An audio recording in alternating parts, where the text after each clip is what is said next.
Hello everyone, welcome to my channel Eternal Philosophia. So today we are going to discuss about Richard Rorty. In this, we'll talk about critique of representationalism against epistemological method, systematic and edifying philosophy. So this video is going to be helpful for all those students who are preparing for competitive exams like UGC NET, CUET, UG, CUET, PG, and so on. So let's get started. And before starting, I want to thank each and everyone who have subscribed my channel and who is supporting me. Thank you so much. And those who have not subscribed, please do subscribe, like, and comment. Now let's get started. Introduction. So here, Richard Rorty rejects the traditional epistemological method that searches for absolute truth, certainty, and fixed foundations of knowledge. तो यहाँ क्या कहना है Richard Rorty का कि जो Richard Rorty है वो रिजेक्ट करते थे एपिस्टेमोलॉजिकल मेथड को। और ये एपिस्टेमोलॉजिकल मेथड क्या था? ये एपिस्टेमोलॉजिकल मेथड ये था जहाँ पे नॉलेज को या फिर जो भी सच्चाई होती है वो उसको ना एब्सोल्यूट फॉर्म में फाइंड आउट करना पसंद था। That means that is there in the epistemological method. जो एपिस्टेमोलॉजिकल मेथड है वो सर्च करता है एब्सोल्यूट ट्रुथ के लिए, सर्टिनिटी के लिए, और जो भी फिक्स्ड फाउंडेशन होता है नॉलेज के लिए। तो इस चीज को कौन रिजेक्ट करते थे? रिचर्ड रॉटी रिजेक्ट करते थे। उन्होंने ये भी आर्ग्यू किया है कि जो नॉलेज है वो किससे सेप होता है हमारा नॉलेज? लैंग्वेज से, कल्चर से, हिस्ट्री से और स्पेशल प्रैक्टिसेस से, ना कि कोई एक परफेक्ट मिरर ऑफ रियलिटी है। That means when you look upon two the mirror, आप जब अपने इमेज को देखते हो मिरर में वो बिल्कुल रियल लगता है and you think that that is the reflection of my self, वो मेरा रिफ्लेक्शन है एज इट इज दिखता है। ठीक है। तो आप जो हो सोचते हो कि जो मिरर के उस पार है वो रियल है, but who is real there? You yourself, right? तो यहाँ पे इनका कहना है कि जो नॉलेज है जो कि शेप होता है लैंग्वेज से, कल्चर से, हिस्ट्री से, सोशल प्रैक्टिस से, ये सारी चीजें जो है नॉलेज इससे फॉर्म होता है, ना कि कोई परफेक्ट मिरर है रियलिटी का। Okay. His edifying philosophy focuses on conversation, new vocabularies, and changing our ways of thinking instead of building a final philosophical system. Thus, Rorty replaces certainty and foundation with pragmatism, conversation, and edification. तो यहाँ पे जो है Rorty, वो किस चीज को mainly focus करते हैं? एडिफाइंग फिलोसफी को। और ये एडिफाइंग फिलोसफी क्या है? ये एडिफाइंग फिलोसफी में ये होता है कि जो नॉलेज है वो कभी भी फिक्स नहीं रहता है, वो हमेशा चेंज होता रहता है। जस्ट लाइक कि आप जब छोटे थे, ठीक है, तो आपने बोला कि मैं टीचर बनूंगी, बट थोड़े बड़े होने के बाद आपका ये जो ड्रीम है, जो अचीव करना है गोल, वो चेंज हो जाता है। आप कुछ और सोचते हो, like now I will become doctor. तो यहाँ पे क्या हो रहा है? आपका एडिफाइंग फिलोसफी हो रहा है। That means everything is changing, the way of thinking is also changing. ठीक है, ना कि कोई एग्जैक्ट चीज रहती है। अंडरस्टूड? दैट इज वाई जो रोटी है उन्होंने certainty, certainty means that is very absolute, जो कि बहुत रिजिड होता है, वो चेंज नहीं होता है। उस चीज को ना इन्होंने क्या किया है कि pragmatism and conversation and edification के साथ इनको बदल दिया है। बदल दिया है दैट मीन्स रिप्लेस कर दिया गया है। ओके। तो आई होप आपको ये जो इंट्रोडक्शन है समझ आया होगा। तो हम इनके क्रिटिक ऑफ रिप्रेजेंटेशनलिज्म में चलते हैं, जो कि इनका टॉपिक है, जिसके बारे में ये बात करते हैं अपने फिलोसफी में। So according to representationalism, what is this representationalism? क्या है ये है कि जो हमारे थॉट्स होते हैं, वर्ड होता है, हैव टू रिफ्लेक्ट और mirror the ideal form of reality. According to representationalism, जो भी हमारा थॉट होता है, जो भी हम सोचते हैं, जो भी हम बोलते हैं, ठीक है, ये this should be like reflect करना चाहिए रियलिटी के साथ। Okay. That means just like mirror, आपको मिरर के बारे में बहुत अच्छे से पता होगा। मिरर क्या होता है? कि शीशा होता है जिसमें आप रिफ्लेक्शन देखते हैं and that is there, the real kind of a reflection is there. पर यहाँ पे अकॉर्डिंग टू रिप्रेजेंटेशनलिज्म इनका कहना है कि जो भी हमारा थॉट है, जो भी हमारे वर्ड्स हैं, उसको ना एकदम जो भी हम सोचते हैं it should be real.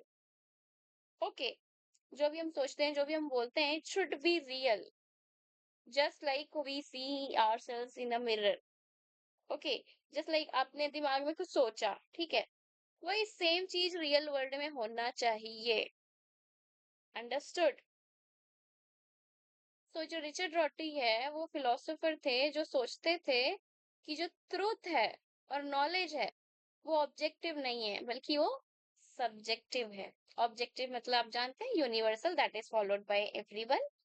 So according to him that the knowledge is subjective and it is in the state of changing, that we will see in the upcoming topics. Okay, he insisted that philosophy must be of some use to solve real problems, not to search for perfect answers. Rorty's ideas focused on pragmatism. Pragmatism मतलब पता है आपको, जो कि focus किया जाता है practical चीजों में, that means in real thing it is happening, that practical things we do, right? Like आपने अपने स्कूल टाइम पे पढ़ाई होगा, biology, physics, chemistry, that is like theories होती हैं, उनको हम प्रैक्टिकली करके देखते हैं। So that is what you are doing that things in a practical way. So that is what it is pragmatism, that comes under pragmatism. Understood? और इन्होंने reject किया है कि जो आइडिया होते हैं ना, हमारा जो थॉट्स होता है, कि it should B mirror reality, exactly जो भी हम सोचते हैं एकदम सेम टू सेम होना चाहिए रियलिटी में।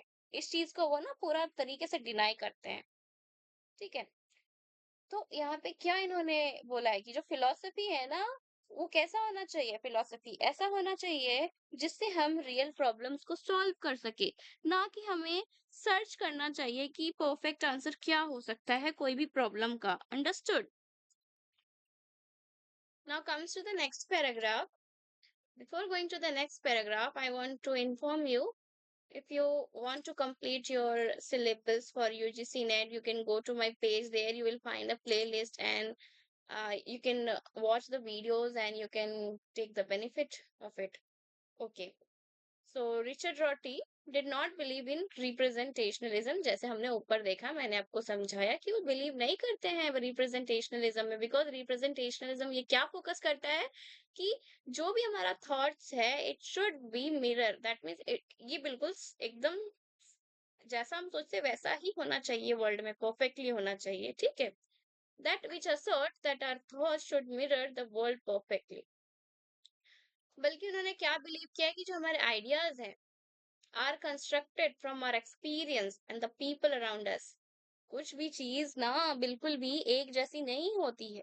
ठीक है, और जो भी हमारा नॉलेज होता है, जो भी हमारा आइडियाज होता है, थॉट्स होता है, जो भी हम सोचते हैं, ये एक मतलब एक, व्हाट शुड आई से, it should not B static. Static means जो कि कभी चेंज ही नहीं होता है। ठीक है, it should not B static. और उन्होंने बोला कि जो भी हमारा आइडियाज जो भी फॉर्म होता है हमारे माइंड में, that happens how that the right answer for this is कि जो रॉटी हैं वो बिलीव करते हैं कि जो हमारा एक्सपीरियंस होता है ना, और जो लोग होते हैं हमारे आसपास, उससे हमारा जो आइडियाज है वो फॉर्म होता है। Rorty thought we don't copy reality directly through our thoughts और लैंग्वेज। उनका कहना है कि हम ना कोई भी थॉट्स को ना डायरेक्टली कॉपी नहीं करते हैं किसी भी लैंग्वेज से या फिर हमारे थॉट से। जो भी रियलिटी होता है उसको हम कॉपी नहीं करते अपने थॉट्स से। ओके, बल्कि हम क्या करते हैं, हम we he instead said we build our understanding of the world based on what work for us। तो हमारा जो अंडरस्टैंडिंग है, ठीक है, जो भी हम सोचते हैं वो किस चीज पे फॉर्म होता है, किस चीज पे, किस बेसिस पे वो फॉर्म होता है, कि हम कैसे बिल्ड करते हैं, हम कैसे सोचते हैं अबाउट द वर्ल्ड, और वो हमारा वर्ल्ड जो है हमारे लिए कैसे काम करता है। ओके, और उन्होंने ये भी आर्ग्यू किया है, ही आर्ग्यूड दैट कि जो ट्रुथ है ना वो कभी फिक्स थिंग नहीं है, that means it is not fix. वो हमेशा चेंज होता रहता है, इट चेंजेस ओवर टाइम। ये चीज आप अच्छे से समझ लीजिए। ओके, और जो रॉटी है उन्होंने बिलीव किया है कि जो रिप्रेजेंटेशनलिज्म है ना, वो लोगों को ना सोचने के लिए that means they could perfectly capture the world with words, ऐसा ये सोचते हैं रिप्रेजेंटेशनलिज्म। ओके, ये जो रिप्रेजेंटेशनलिज्म है ये लोगों को सोचने के लिए मजबूर कर देते हैं। दैट मीन्स सोचने नहीं देते हैं। In the sense I will say if something is static there, कोई चीजें एकदम फिक्स है तो उसको सोचने की क्या जरूरत है, उसको करने की क्या जरूरत है। तो यहाँ पे क्या होता है कि जो रिप्रेजेंटेशनलिज्म है वो लोगों को ना परफेक्टली जो वर्ल्ड को है विद वर्ड्स वो करने ही नहीं देता है, वो उसको एक्सप्लेन ही नहीं करने देता है वर्ल्ड को, एक बॉर्डर तक रखता है बस। अंडरस्टूड। इसीलिए रिप्रेजेंटेशनलिज्म को ना रिजेक्ट किया है रिचर्ड रॉर्टी ने। He wanted us to focus on using ideas that help us live better, not just find perfect truth. He critique showed that his critique showed that the truth and knowledge can be different for different people. तो यहाँ पे जो है ना ये कहते हैं कि जो है हमारा आइडियाज होना ऐसा होना चाहिए, हम अपने आइडियाज को ऐसे यूज करें कि हम अपना लाइफ ना थोड़ा अच्छे से जिए। ठीक है, ना कि हम बस यही फाइंड आउट करते रहें what is the reality, what is the truth, what is the perfect truth.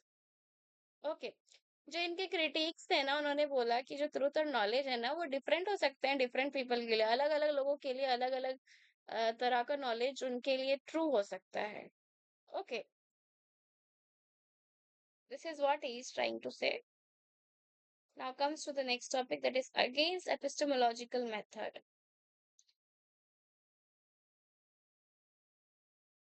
In the context of against epistemological method क्या कहते हैं, जो रॉटी है वो ना आर्ग्यू करते हैं कि जो फिलोसफी है वो फिलोसफी फिक्स नहीं होना चाहिए। Okay, philosophy should not search for fixed universal method to establish certain knowledge. कोई भी ऐसा नॉलेज जो कि बहुत ही सर्टेन हो, सर्टेन मीन्स एब्सोल्यूट हो, that is very correct, 100% correct, उस चीज के लिए कभी भी हमको ना फिक्स और यूनिवर्सल मेथड का जरूरत नहीं है। We should not search for anything that is there kind of a fix method नहीं होना चाहिए। As we have seen in the above paragraphs की वो फोकस करते हैं कि जो रियलिटी है, जो ट्रूथ है और जो नॉलेज है वो हमेशा चेंज होता रहता है। Okay, it is not fix. तो यहाँ पे भी इनका कहना है कि जो मेथड रहता है ना फाइंड आउट करना ट्रूथ का, वो it should not be also this fix, और यूनिवर्सल मेथड को भी यूज नहीं करना चाहिए to establish certain knowledge. Okay, now traditional epistemology क्या अज्यूम करता है कि जो माइंड है ना वो रिप्रेजेंट करता है रियलिटी को, and that a proper method can determine whether our beliefs are true. जो ट्रेडिशनल एपिस्टेमोलॉजी है वो अज्यूम करता है कि जो माइंड है वो ही रिप्रेजेंट करता है रियलिटी को, और इस रियलिटी को रिप्रेजेंट करने के लिए एक प्रॉपर मेथड को यूज करने के बाद ही पता चलता है कि हमारा बिलीफ जो है वो सही है कि गलत है। रॉर्टी रिजेक्ट्स दिस फाउंडेशनलिस्ट एंड रिप्रेजेंटेशनलिस्ट अप्रोच। इस चीज को पूरी तरह से रॉटी जो है रिजेक्ट करते हैं, बल्कि वो देखते हैं कि जो फिलॉसफी है, he sees philosophy as open ended conversation. ये ओपन एंडेड कन्वर्सेशन ये कभी कंप्लीट नहीं होता, किसी कभी हम इनको कंक्लूड नहीं कर सकते हैं फिलॉसफी को। It is always open for conversation, हमेशा ये रेडी रहता है philosophy to talk upon it. Okay, in which people justify their beliefs to one another through language, interpretation and dialogue. और ओपन एंडेड कन्वर्सेशंस कैसे होते हैं, बहुत सारे लोग होते हैं, बहुत सारे लोगों की ओपिनियन होती है, लोगों का अलग अलग तरीके का सोचने का तरीका होता है, वहां पे अलग अलग आइडियाज निकल के आते हैं, तब जाके कुछ कंक्लूड हो पाता है कि yes this is the right one. Okay, so यहाँ पे जो है पीपल्स जस्टिफाई करते हैं उनके बिलीफ को और एक दूसरे को कैसे, थ्रू लैंग्वेज, इंटरप्रिटेशन, डायलॉग के थ्रू। And dialogue you all know about it, just like dialectic. Okay, एक जो है उसके अगेंस्ट रहता है और एक जो है उसके फॉर रहता है, कोई भी टॉपिक ले लो, that is what dialectic and in a dialogue form. Okay, और जो फिलोसफी है according to Rorty should move from the search for absolute foundations to conversation and hermeneutics। Okay, जो हमारा ट्रुथ होता है, एब्सोल्यूट ट्रुथ होता है, या फिर जो भी बेसिक्स होता है, हमको ना कभी भी कंप्लीट या फिर एब्सोल्यूट ट्रुथ की ओर नहीं जाना चाहिए, बल्कि we should go towards the conversation and hermeneutics के ओर जाना चाहिए। हर्मेनेutiक्स का मीनिंग होता है कि जो art of theory of interpretation. For example, आपने एक बुक पढ़ी, ठीक है, और वही बुक आपने अपने दोस्त को दी, और उस दोस्त ने वही बुक एक और दोस्त को दी। तीनों का इंटरप्रिटेशन अलग अलग होगा कि नहीं होगा उस बुक के बारे में? इट विल बी अलग अलग, क्योंकि सबका सोचने का तरीका अलग होता है, समझने का तरीका अलग होता है।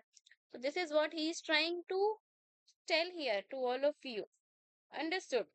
तो ये जो हर्मेन्यूटिक्स है वो क्या है? ये आर्ट ऑफ इंटरप्रिटेशन है। और इंटरप्रिटेशन ऑफ व्हाट? टेक्स्ट का हो गया, लैंग्वेज का हो गया, आइडियाज का हो गया, ह्यूमन एक्सपीरियंस क्या हो गया। Okay, so these are the examples that comes under hermeneutics.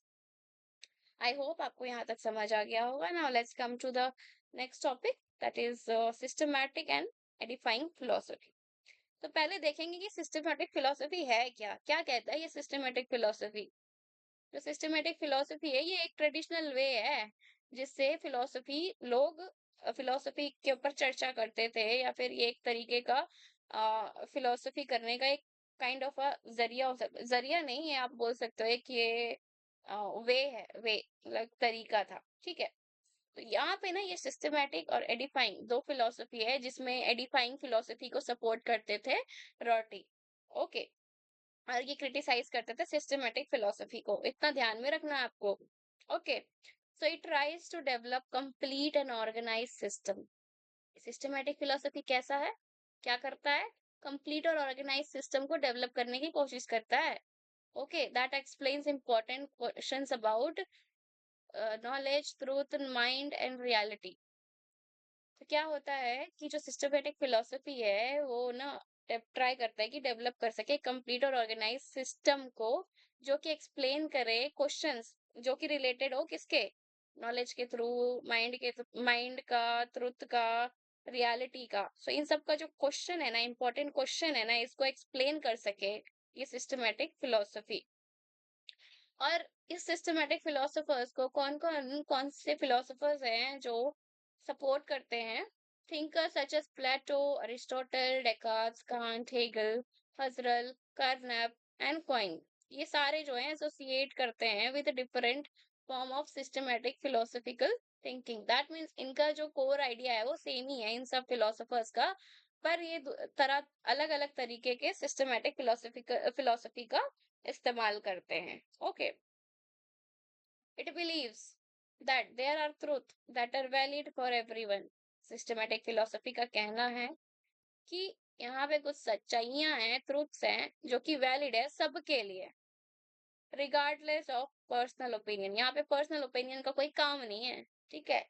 यहाँ पे कोई भी पर्सनल ओपिनियन का काम नहीं है। और सिस्टमैटिक फिलोसफी बिलीव करता है जो ट्रुथ है वो सबके लिए वैलिड है, सबके लिए एक जैसा है, ठीक है।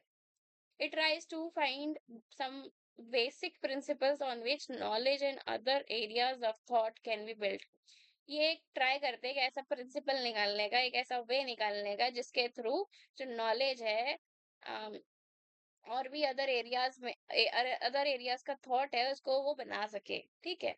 जो फिलोसोफर हैं वो यूज करते हैं, ये सारे फिलोसफर्स क्या यूज करते हैं? लॉजिक यूज करते हैं, एनालिसिस यूज करते हैं, सिस्टमैटिक मेथड यूज करते हैं टू सॉल्व फिलोसफिकल प्रॉब्लम्स। पर ये जो सिस्टमैटिक फिलोसफी है ये क्या करता है? ये ट्राई करता है to create theories that apply to all human being and all situation. क्या ये पॉसिबल है? मान लो एक प्रिंसिपल है, principle like every human being should be happy when they see ice cream। क्या ये पॉसिबल है? ये मैं बस ऐसा एग्जांपल दे रही हूँ कि सारे जितने भी हैं ह्यूमन बीइंग, सबको खुश हो जाना है जब भी वो आइसक्रीम देखे। क्या ये सारे के सारे ह्यूमन बीइंग खुश होते हैं आइसक्रीम देख के? कि कुछ कुछ ही लोग होते हैं खुश देख आइसक्रीम को देख के खुश, बच्चे हो गए या फिर कुछ जो जिनको पर्सनली बहुत पसंद है आइसक्रीम, वो खुश हो सकता है, नॉट ऑल। बट यहाँ पे सिस्टमैटिक फिलोसफी क्या ट्राई करना चाहता है? ट्राई करना चाहता है कि एक ऐसा थियरी क्रिएट करे जो कि सारे ह्यूमन बीइंग पे और सारे सिचुएशन पे अप्लाई कर सके. Okay, it tries to make philosophy similar to science by using clear concepts, arguments and methods. ये ट्राई करता है कि ये फिलोसफी ऐसा क्रिएट कर सके जो कि रिलेटेड हो, जो कि सिमिलर हो, एक जैसा हो साइंस के, by using what, clear concepts को यूज किया है इन्होंने, आर्ग्यूमेंट्स और मेथड्स को यूज किया है. तो मैं बता दूं, ये जो सिस्टमैटिक फिलोसफी है that tries to create a knowledge that applies to all the human being. ना यहाँ यहाँ पे आप क्या देख सकते हैं, यहाँ पे आप देख सकते हैं कि ये फिक्स मीनिंग की बात कर रहे हैं. ओके, फिक्स मीनिंग की बात कर रहे हैं. फिक्स मीनिंग हो गया या फिर फिक्स नॉलेज हो गया, इसके बारे में बात कर रहे हैं. और इस चीज को कौन रिजेक्ट करता है? रिचर्ड रॉटरी इस चीज को रिजेक्ट करते हैं. Okay, now comes to edifying philosophy. Edifying philosophy क्या है, और जो रिचर्ड रॉटरी हैं वो क्यों सपोर्ट करते हैं एडिफाइंग फिलोसफी को? सो जो एडिफाइंग फिलोसफी है ना, वो रॉटरी का अल्टरनेटिव सिस्टम है, जिस that is traditional systematic philosophy. जैसा कि ये था सिस्टमैटिक था जो कि फिक्स था, उसका बिल्कुल ऑल्टरनेटिव, बिल्कुल उल्टा कौन सा है? एडिफाइंग फिलोसफी. ये जो वर्ड है एडिफाइंग, इससे ही आपको पता चल रहा होगा what is does it mean. Edifying और editing, can you related the word? इसको याद करने के लिए मैं वर्ड दे रही हूँ आपको. एडिटिंग, एडिटिंग में क्या होता है, आप बार बार चेंज करते हो, right? So this is what I have just given the way to remember what is this edifying. So जो एडिफाइंग है उसका मतलब क्या होता है? हेल्पिंग पीपल डेवलप, चेंज और broaden their way of thinking. और जो एडिफाइंग फिलोसफी है वो क्या ट्राई नहीं करता है, ये ट्राई नहीं करता है कि वो एक फाइनल ट्रुथ और बिल्ड करे कंप्लीट फिलोसफिकल सिस्टम को. क्यों क्यों नहीं करता? क्योंकि ये फोकस करता है कि कैसे हम लोगों को हेल्प करे, कैसे हम लोगों को हेल्प करे कि वो डेवलप कर सके अपना सोचने का तरीका में, हमेशा चेंज लाता रहे और वो ब्रॉडन कर सके, या फिर जो उसका सोचने का क्षमता है उसको बढ़ा सके. Okay, instead it tries to question existing ideas and creating new ways of thinking. I hope you understood about this systematic and edifying philosophy in a very well way. Now, here is what it is. Let's know more about this edifying philosophy. So, जो philosophy है ये क्या encourage करता है? Discussion, dialogue, rather than trying to create one final system. For example, आपके mummy papa जैसे कि बहुत पहले से ही बोलते आ रहे हो कि लड़कियों को बाहर नहीं जाना चाहिए, लड़कियों को बाहर नहीं जाना चाहिए. अब लड़कियों को बाहर नहीं जाना चाहिए, उसको एज इट इज आपने मान लेना है. आपने बिल्कुल बिना क्वेश्चन किए, बिना उसके ऊपर कोई चर्चा किए आपने उसको मान लिया. तो what is this? Systematic. Okay, that is fix. और उस फिक्स थिंग को आपने भी मान लिया. बट अगर आप उस पर क्वेश्चन करोगे कि क्यों नहीं अलाउड है गर्ल्स को बाहर जाना, क्या क्या उसमें प्रॉब्लम्स है, क्या रीजंस हैं, क्यों नहीं हम सॉल्व कर सकते हैं ये सारी चीजें, तो यहाँ पे क्या होता है, आप इसको एडिफाइंग फिलोसफी, एडिफाइंग सिस्टमेटिक, सॉरी एडिफाइंग जो फिलोसफी है उसको यहाँ पे आप अप्लाई कर रहे हो. ठीक है. So there can be different ways of understanding the world. We do not always need one universal answer. हमें एक यूनिवर्सल आंसर नहीं चाहिए होता है, हमको एक दूसरे तरीके का भी आंसर चाहिए होता है जिसमें आपका वैलिड पॉइंट्स हो. Okay, so our ideas are influenced by society, culture, language, and historical period in which we live. So philosophy can introduce new words, concepts, metaphor, and ways of describing our experiences. तो philosophy है एक ऐसा वे है जिसके through आप नए शब्द को ला सकते हो, नया कॉन्सेप्ट को समझ सकते हो, नया मेटाफर ला सकते हो, और आप डिस्क्राइब कर सकते हो एक्सपीरियंसेस के बारे में. So, philosophy can help us understand ourselves differently and create new possibilities for our lives. Rorty believes philosophy can learn from literature, history, poetry, and other forms of culture. Understood? I hope you understood this, the philosophy of Richard Rorty. And next, we are going to do multiple choice questions. Okay, and through this you will get to understand that how much you understood the concept of Richard Rorty, and this is very important for you. Okay, so let's get started.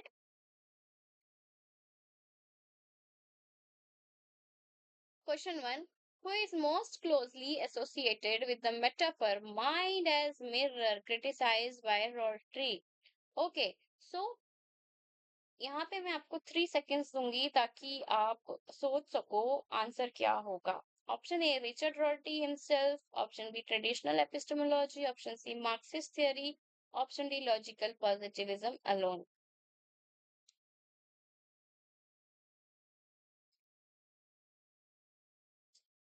ये जो metaphor है ना mind as a mirror, ये criticize किया गया है rotary के बारे में, तो ये इनमें से किससे एसोसिएट है? Tell me. The right answer here is option number B traditional epistemology बोलता है. Okay, now comes to question number 2. Rorty's alternative to the traditional search for philosophical foundation is option A dogmatism, option B conversation and interpretation, option C absolute skepticism, option D metaphysical realism. आपको बताना है कि जो rotary का alternative है that is traditional to the traditional search for philosophical foundation, वो क्या है? ऑल्टरनेटिव मतलब इसका उल्टा. ट्रेडिशनल सर्च था ना फॉर फिलोसफिकल फाउंडेशंस के लिए, इसका ऑल्टर क्या है? ऑल्टरनेटिव क्या है? The right answer here is option number B, that is conversation and interpretation. Okay, come to the question number 3. Edifying philosophy, according to Rotary, is primarily concerned with option A, establishing universal foundation, option B, discovering the essence of reality, option C, keeping conversation going and creating new vocabularies, option D, providing philosophical propositions scientifically. What is the right answer here? The right answer is option number C. Keeping conversation going and creating new vocabularies. It is what it is totally primarily concerned with the edifying philosophy. Come to question number 4. Which of the following is not characteristic of Rotary's edifying philosophy? Option A, redescription. Option B, conversation. Option C, new vocabularies. Option D, search for absolute foundation.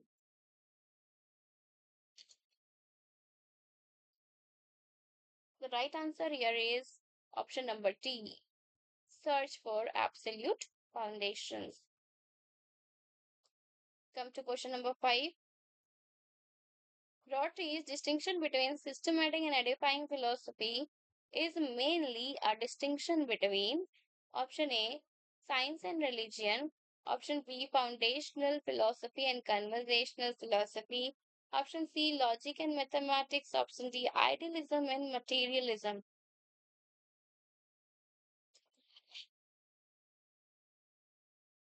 The right answer for this question is option number B. Come to question number 6. For Rotary, hermeneutics is important because it emphasizes option A, a universal method of verification, option B, interpretation and conversation, option C, absolute certainty, option D, correspondence between mind and the world. जो हर्मेनोमेटिक है जिसके बारे में हमने ऊपर भी पढ़ा, इसका मीनिंग क्या होता है? इसका मीनिंग होता है interpretation. Okay, interpretation over the textbook, poetry, or anything. Okay, so the right answer here is option number B. Come to question number 7. Which philosopher is particularly important for Rotary's pragmatist approach? Option A, René Descartes, option B, John Dewey, option C, Plato, option D, Immanuel Kant. इन चारों में से कौन pragmatist philosopher है? बहुत easy answer है इसका. The right answer here is option number B. John due जो है वो pragmatism पे फोकस करते हैं. He talks about pragmatism and according to him जो भी नॉलेज है उसको हमें अप्लाई करना चाहिए अपना रियल वर्ल्ड में. Okay. Come to question number 8. Rotry's pragmatism place his great emphasis on option A, absolute truth, option B, practical justification and usefulness, option C, Metaphysical foundations. Option D, a priori certainty. The right answer here is option number B, that is practical justification and usefulness. Question number 9. Rotary's criticism of epistemological method is closely related to his rejection of option A, the idea that philosophy has privileged method for securing knowledge. Option B, ordinary conversation. Option C, interpretation. Option D, pragmatism.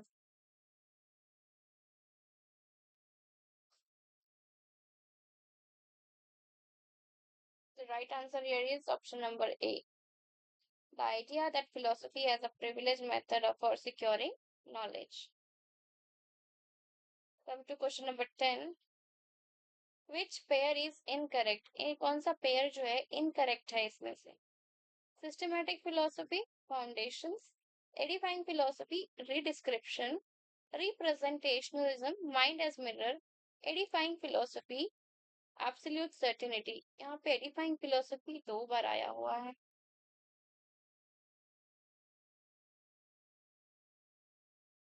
आपको पता है edifying philosophy का मतलब क्या होता है? Where you can edit, redefine, redescribe. Okay. So here इस वाले में आप देख रहे हैं edifying philosophy, यहाँ पर redescription लिखा है. ये वाला तो सही है, पर ये absolute certainty ये गलत है. तो राइट आंसर क्या है? Option number D. Question number 11. According to Rotary, philosophy should ideally function as option A, foundational science. Option B, a discipline discovering objective essence. Option C, an ongoing conversation. Option D, a system of indubitable truths. बताइए आप according to Rotary जो philosophy है वो कैसा function करना चाहिए?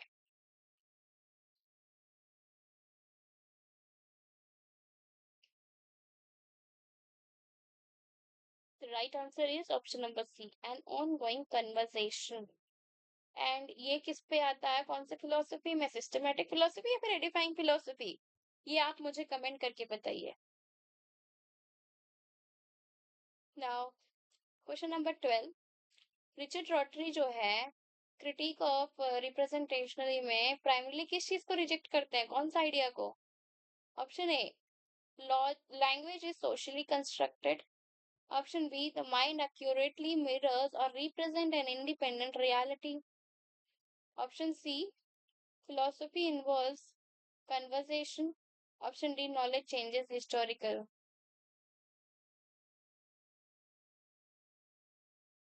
So the right answer here is option number B. जो mind है वो एक्यूरेटली मिरर करता है और रिप्रेजेंट करता है इंडिपेंडेंट रियलिटी को. इस चीज को कौन रिजेक्ट करता है? रिचर्ड रॉटरी रिजेक्ट करता है. और इस चीज को कौन बोलता है? कौन सा थियरी बोलता है? रिप्रेजेंटेशनलिज्म थियरी इस चीज को सपोर्ट करते हैं. Okay. Question number 13. According to Rorty जो ट्रेडिशनल एपिस्टेमोलॉजी है वो जो based on the metaphor of, कौन सा मेटाफर पे बेस्ड है जो ट्रेडिशनल एपिस्टेमोलॉजी है रिचर्ड रॉटरी का? Option A, language as a game. Option B, society as contract. Option C, the mind as a mirror of nature. Option D, philosophy as poetry. The right answer here is option number C. ये language as a game कौन सा philosopher का है ये metaphor? Tell me. मैं इसका एक hint बता देती हूँ. इस फिलोसोफर का नाम स्टार्ट होता है डब्ल्यू से. Okay. Come to question number 14. Rotary's against epistemological method is directed against the idea that philosophy, option A, should engage in conversation. Option B, requires a universal method for establishing knowledge. Option C, should interpret language. Option D is historically situated. The right answer here is option number B.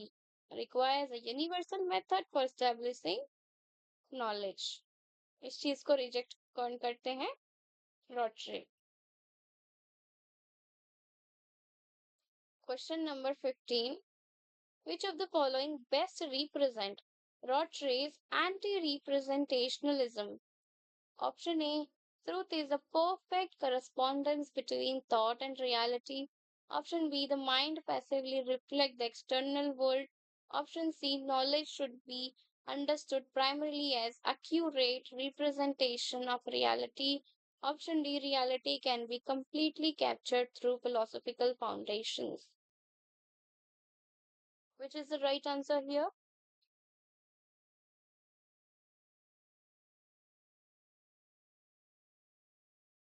Anti means what? Anti मतलब नहीं. That means anti means not. So Rotaries का anti रिप्रेजेंटेशनलिज्म किस चीज को best यहाँ पर कौन सा इसमें से जो ऑप्शन है बेस्ट रिप्रेजेंट करता है? So the right answer here is option number C की जो नॉलेज है उसको अंडरस्टूड नहीं करना चाहिए कैसा एक्यूरेट रिप्रेजेंटेशन रियलिटी का. Okay, come to question number 16. Rotary distinguishes between systematic and edifying philosophers. The systematic philosopher primarily seeks option A, new vocabularies, option B, conversation, option C, foundation and universal philosophical principle, option D, interpretation of cultural practices. The right answer here is option number C, foundations and universal philosophical principles. Now come to 17, question number 17. According to Rotary, जो defining philosophy है वो किस चीज पे aim करता है? That means that is what is the main focus? Option A, discovering absolute truth. Option B, providing a final foundation for knowledge. Option C, creating new ways of speaking and thinking. Option D, establishing a scientific method for philosophy. Right answer here is option number C, that creating new ways of speaking and thinking.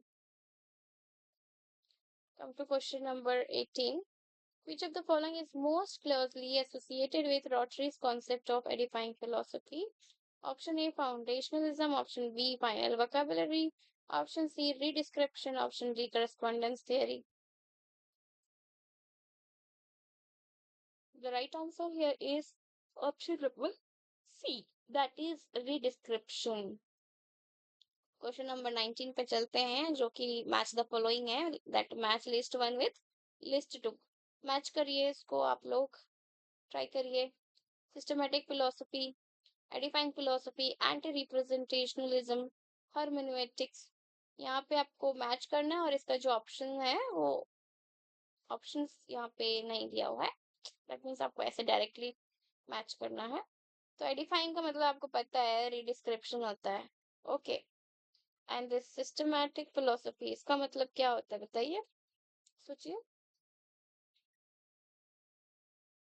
Here जो systematic philosophy वो foundation हो गया. Foundation को वो try करता है कि establish कर सके. हर्मेनेटिक आपको पता है इंटरप्रिटेशन होता है.